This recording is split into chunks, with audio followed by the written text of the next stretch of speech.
Hi guys, Martin88 here and welcome back to another FIFA 22 video and welcome back to another tactics video.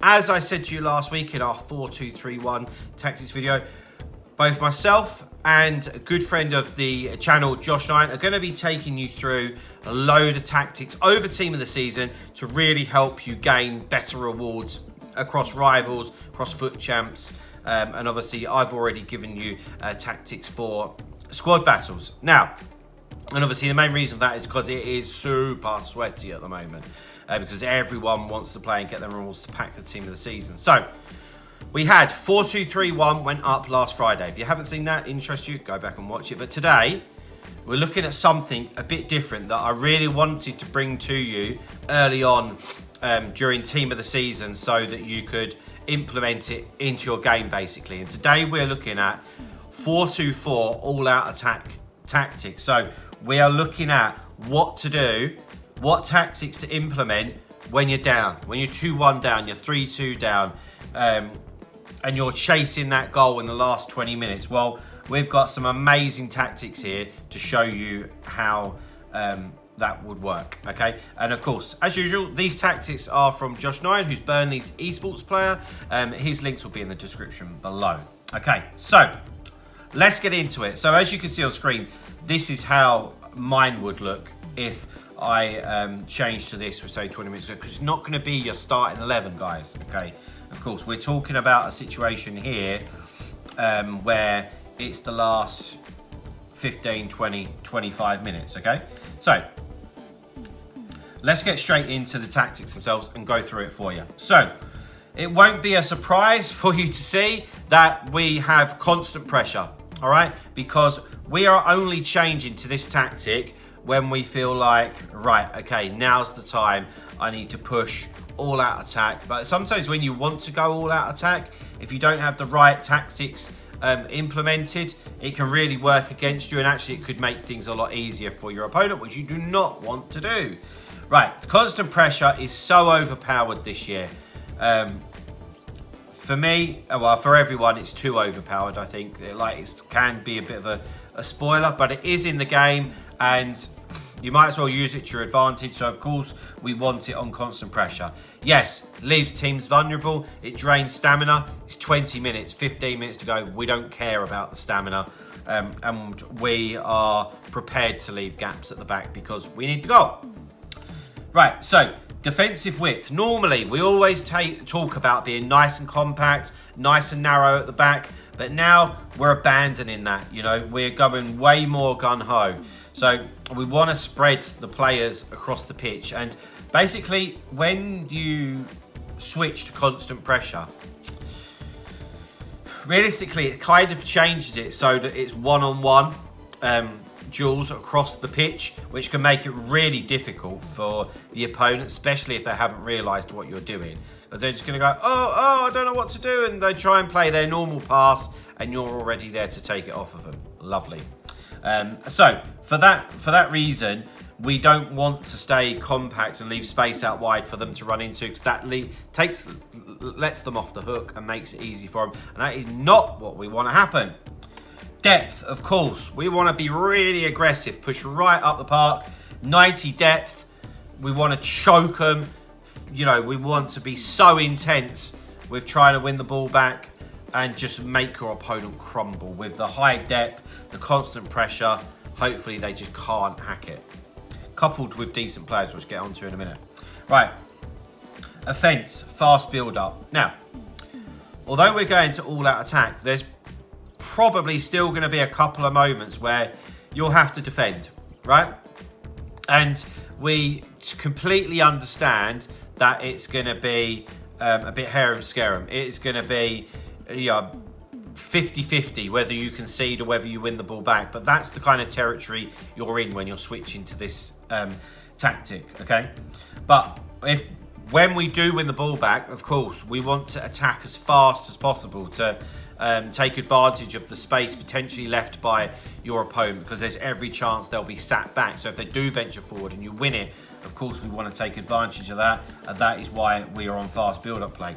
Direct passing, because we want players making runs for us. Even if we're camped inside your opponent's half. We need players moving around for us. And even a little tip on that, trigger runs yourself by using LB on Xbox, which I think is L1 on PlayStation. You know, runs will make the opponent's players move around as well, which is what we want.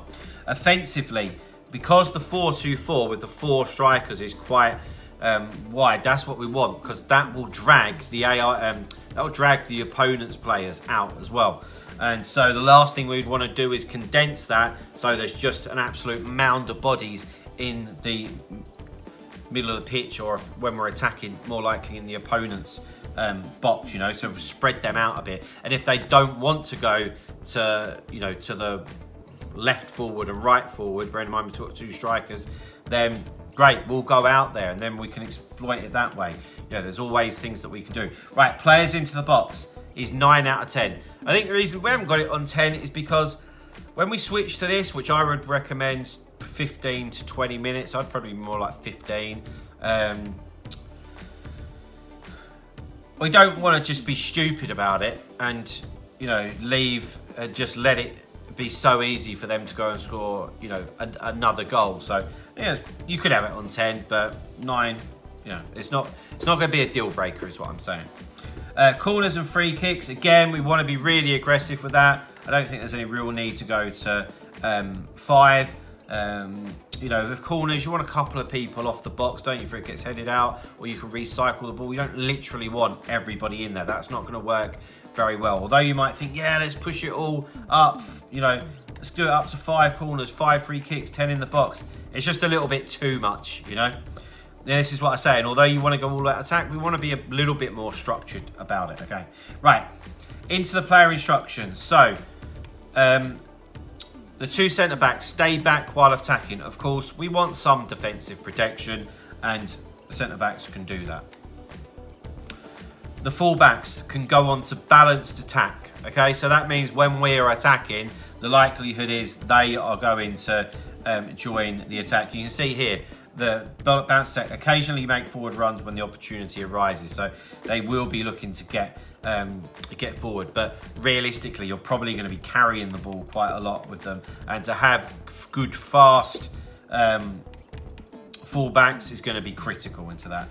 Right, into the 2 central midfielders, you know, and this is one of the situations where you need decent players. So for me, at this point of the game, I would have that 87 Atau subbed on, and I would still have Fred on the pitch. Both very fast, good stamina.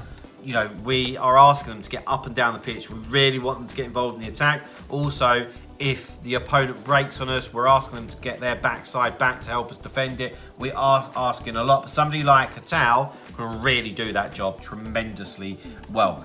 They are both on balanced attack because we want them to do both. They need to attack and defend for us. But also, the big deal here is make sure it's on cover centre, not default cover wing. If it was on cover wing and they're like, and they split, you have got the most gigantic goal in the middle of the pitch, and that would make it really easy for your opponent.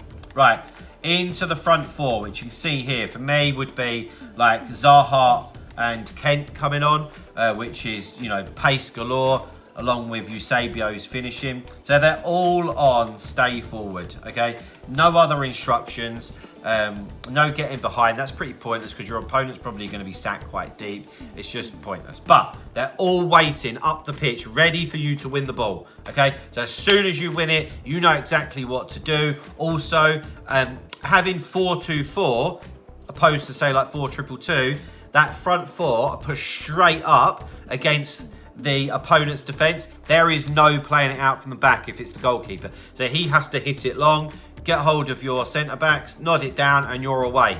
You know, and with the constant pressure, it just makes it a complete no-go. They can't have the ball at their feet in defence because we're just on them. So it works really well. Hopefully you can nick it off them and equalise. So guys, there we go.